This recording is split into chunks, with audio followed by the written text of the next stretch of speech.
બળદિયાને ખબર પડે, શેઠો આવે ને બળદિયાને ખબર પડે કે હવે વળી જવાય, માણસ નથી ખબર પડતી. બોલો શું જોવે છે ઈ નક્કી નથી થતું.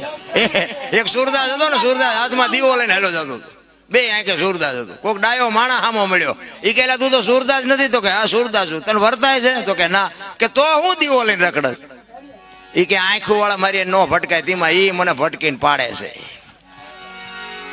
અને વાતે હાજી નથી.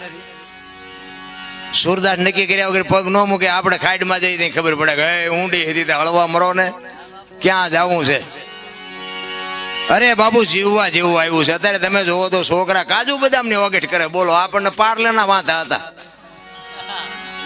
હમણાં ભાઈ ઓલા વાત કરતા હતા ને, તમે મને દુઃખ એ વાતનું છે કે અત્યારે તમે જોવો તો પુણ્યદાન ઘણું થાય છે.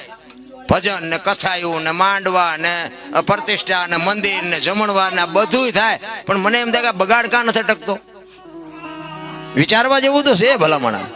લાખો રૂપિયાના દાન આપે છે કે ખોટા આપે છે એ મારી વાત નથી, પણ બાપુ બગાડ ન અટકવાનું કારણ શું? આટલું તો આપણા ગરઢા કરી નહોતા શકતા, અને તો આટલો બગાડ નહોતો. વિચારવા જેવું તો છે ભલામણ.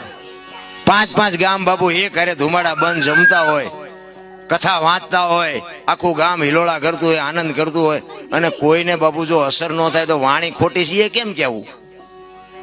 વક્તા ખોટો છે એ કેમ કેવું? પૈસા કોઈ દાનમાં આપ્યા ખોટા છે એ કેમ કેવું? કઈક વિચારવા જેવું તો છે ભલામણ.